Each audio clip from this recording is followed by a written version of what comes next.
السلام علیکم۔ آج جمعرات ہے، جون کی 20 تاریخ۔ پاکستان میں سر شام کے 7، بھارت میں 7:30، اور یہاں ہمارے اسٹوڈیوز کی گھڑیوں میں صبح کے 10 بج رہے ہیں۔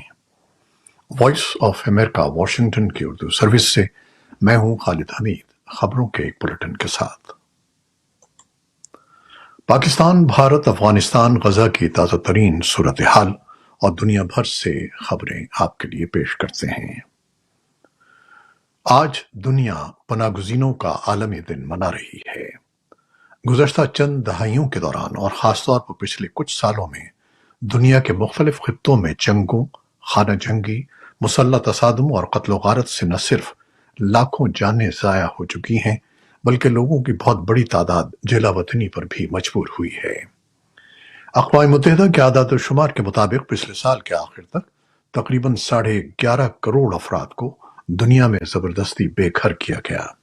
اس تعداد میں ریکارڈ اضافہ غزہ اور یوکرین کی جنگ سے ہوا ہے۔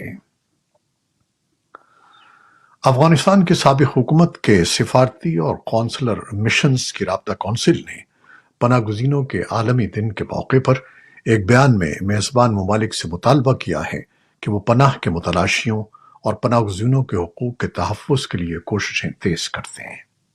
اگست سن 2021 میں طالبان کے ملک پر قبضے کے بعد سے ہزاروں افغان باشندے افغانستان چھوڑ کر چلے گئے ہیں۔ اقوام متحدہ کے پناہ گزینوں کے ادارے UNHCR کے مطابق اگست سن 2021 کے بعد سے تقریباً 10 لاکھ ایران اور 6 لاکھ پاکستان پہنچے ہیں۔ اقوام متحدہ کے اعداد و شمار کے مطابق 92 لاکھ افغان باشندے ایران اور پاکستان سمیت مختلف ممالک میں مقیم ہیں۔ دنیا بھر سے تقریباً 20 لاکھ مسلمانوں نے اس ہفتے حج کا فریضہ مکمل کیا، لیکن سینکڑوں لوگ شدید گرمی برداشت نہ کر سکے اور موت کے منہ میں چلے گئے۔ اس سال حج کے دوران مرنے والوں کی تعداد 1000 سے تجاوز کر گئی ہے۔ ایک عرب سفارتکار نے AFP کو بتایا کہ سعودی عرب میں موجود مصری حکام کی جانب سے حج کے دوران 1400 شہریوں کے لاپتہ ہونے کی رپورٹس موصول ہوئی تھیں، جن میں سے 600 کی اموات ہو گئی ہیں۔ پاکستان نے حج کے لیے سعودی عرب جانے والے 35 عازمین کی اموات کی تصدیق کی ہے۔ پاکستان میں حکومت کی جانب سے گزشتہ ہفتے پیش کیے گئے فائنانس بل پر پارلیمان کے اندر اور باہر بحث کا سلسلہ جاری ہے، اور حکومت کو بین الاقوامی مالیاتی فنڈ سے تقریباً 6 ارب ڈالر کے اگلے معاہدے کو ممکن بنانے کے لیے پہلے بل کو پارلیمان سے منظور کرانا ہوگا۔ وزیر خزانہ محمد اورنگزیب نے واضح طور پر کہا ہے کہ حکومت ہر شعبے کو ٹیکس نیٹ میں لائے گی اور IMF کے معاہدے کو محفوظ بنانے کے لیے ہر ممکن کوشش کرے گی۔ ان کا کہنا ہے کہ ہمارے پاس IMF معاہدے کے بغیر کوئی پلان B نہیں ہے۔ امریکہ کے دیگر خطوں کی طرح دارالحکومت واشنگٹن DC بھی ان دنوں گرمی کی لپیٹ میں ہے۔ انتظامیہ نے شہریوں کو ٹھنڈے اور سائے دار مقامات پر رہنے کی ہدایت کی ہے۔ امریکہ کے جن ریاستوں میں شدید گرمی پڑ رہی ہے ان میں Arizona, new Mexico, Texas, Colorado اور کینساس شامل ہیں۔ رواں ہفتے ان ریاستوں میں درجہ حرارت 40 سے 44 ڈگری سینٹی گریڈ تک ریکارڈ کیا گیا تھا۔ اسرائیلی فورسز نے وسطی غزہ کی پٹی کے علاقے پر رات بھر گولہ باری کی۔ طبی ماہرین کے مطابق 3 افراد ہلاک اور درجنوں زخمی ہو گئے، جبکہ جنوب میں رفح میں کارروائیوں میں اضافہ ہوا ہے۔ اسرائیلی فوج نے بدھ کے روز کہا کہ انکلیو میں عسکریت پسندوں اور ملٹری انفراسٹرکچر کو نشانہ بنانے کے لیے فورسز اپنی کارروائیاں جاری رکھے ہوئے ہیں، جسے اس نے صحیح انٹیلیجنس پر مبنی سرگرمیاں قرار دیا۔ غزہ کے جنوبی کنارے پر واقع رفح اور مرکز میں دیر البلح کے آس پاس کے علاقے میں ہونے والی کارروائیوں نے مئی سے لے کر اب تک 10 لاکھ سے زیادہ افراد کو نقل مکانی پر مجبور کیا ہے۔ ادھر خبر رساں ادارے AFP کے مطابق اسرائیلی فوج کے ترجمان نے بدھ کو اسرائیل کے چینل 13 کو دیے گئے ایک انٹرویو میں کہا تھا کہ حماس ایک نظریہ ہے، ہم اس نظریے کو ختم نہیں کر سکتے۔ اسرائیلی وزیر اعظم بنیامن نیتنیاہو نے فوج کے اعلیٰ ترجمان کے اس بیان کو فوری طور پر مسترد کیا ہے۔ ایران کی حمایت یافتہ عسکری تنظیم حزب اللہ کے سربراہ حسن نصر اللہ کا دعویٰ ہے کہ حزب اللہ کے میزائلوں اور ڈرون سے اسرائیل میں کوئی بھی مقام محفوظ نہیں رہے گا۔ انہوں نے دھمکی دی ہے کہ اگر اسرائیل اور حزب اللہ میں جنگ شروع ہوئی تو اسرائیل میں کوئی بھی مقام محفوظ نہیں رہے گا۔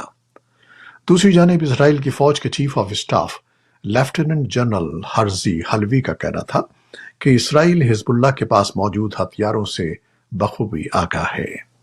غزہ جنگ شروع ہونے کے بعد سے حزب اللہ اور اسرائیلی فوج کے درمیان سرحدی جھڑپوں میں لبنان میں 400 افراد ہلاک ہو چکے ہیں، جن میں زیادہ تر حزب اللہ کے جنگجو تھے۔ صدر ولادیمیر پوٹن نے ویتنام کا ایک سرکاری دورہ کیا ہے۔ اس موقع پر روس اور ویتنام نے جمعرات کو اپنے تعلقات کو مزید گہرا کرنے کا عہد کیا۔ روسی رہنما کا ویتنام کا سرکاری دورہ ایک ایسے وقت پر ہو رہا ہے جب ماسکو کو یوکرین میں اپنی فوجی کارروائیوں کی وجہ سے بڑھتی ہوئی بین الاقوامی تنہائی کا سامنا ہے۔ پوٹن شمالی کوریا سے جنوب مشرقی ایشیائی ملک پہنچے، جہاں انہوں نے اور شمالی کوریا کے رہنما کم جونگ ان نے ایک دفاعی معاہدے پر دستخط کیے۔ امریکی محکمہ خارجہ نے کہا ہے کہ روس اور شمالی کوریا کے گہرے ہوتے تعلقات انتہائی تشویش کا باعث ہیں۔ یوکرینی حکام نے بتایا ہے کہ روس نے جمعرات کو یوکرین پر میزائلوں اور ڈرونز سے حملہ کیا، جس سے تھرمل پاور پلانٹ کو شدید نقصان پہنچا۔ وزارت توانائی نے کہا کہ 4 علاقوں میں توانائی کے بنیادی ڈھانچے پر حملے سے آلات کو نقصان پہنچا، 7 کارکن زخمی ہوئے اور 2,18,000 سے زائد صارفین کی بجلی منقطع ہو گئی۔ ماسکو نے کہا ہے کہ توانائی کی تنصیبات ایک جائز فوجی ہدف ہیں اور یہ کہ کچھ حملے روسی سرزمین پر یوکرین کے حملوں کا بدلہ تھے۔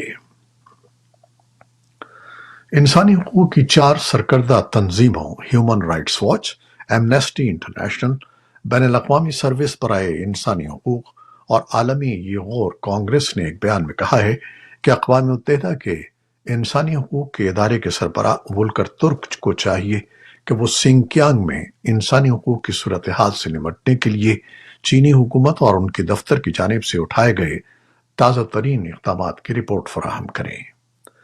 یہ بیانات اگست سن 2022 میں اس رپورٹ کے شائع ہونے کے تقریباً 2 سال بعد سامنے آئے ہیں، جو وولکر ترک کی پیش رو مشیل بیچلٹ کی جانب سے سنکیانگ میں ممکنہ انسانیت کے خلاف جرائم کا حوالہ دیتے ہوئے پیش کی گئی تھی۔ بیجنگ کی طرف سے اس رپورٹ پر سخت تنقید کی گئی تھی۔ کرکٹ T20 ورلڈ کپ کے سپر 8 مرحلے کے دوسرے مقابلے میں انگلینڈ نے میزبان ویسٹ انڈیز کو 8 وکٹوں سے شکست دے کر گروپ 2 میں ٹاپ پوزیشن حاصل کر لی ہے۔ T20 ورلڈ کپ کے گروپ 1 میں بھارت، آسٹریلیا، بنگلہ دیش اور افغانستان کی ٹیمیں شامل ہیں۔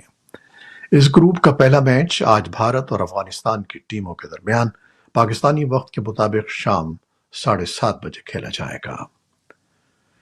T20 ورلڈ کپ سے متعلق خبروں اور امریکہ میں کرکٹ کے جوش کے بارے میں ایکسکلوسیو سٹوریز کے لیے فالو کریں VOA اردو کا انسٹاگرام پیج @VOA اردو پر۔ T20 کا جنون وائس آف امریکہ اردو کے ٹی وی شو، سوشل میڈیا اور ویب سائٹ پر۔ یہ تھیں وہ خبریں جو فیس بک لائیو پر ہم نے آپ کے لیے پیش کی۔ ہماری ویب سائٹ، یوٹیوب اور پوڈ کاسٹ پر یہ بلیٹن آپ کے لیے پوسٹ کر دیا جاتا ہے۔ آپ ہمارے بلیٹن کو شیئر کرتے ہیں اور اپنے کمنٹس میں اپنی محبتوں کا اظہار کرتے ہیں، جس کے لیے ہم آپ کے بے حد ممنون ہیں۔ اپنی ان کاوشوں کو جاری رکھیے گا۔ نیوز پروڈیوسر عائزہ عرفان اور نیوز ایڈیٹر بہجت جیلانی کے ساتھ خالد حمید کو اب اجازت دیجیے گا۔ اللہ حافظ۔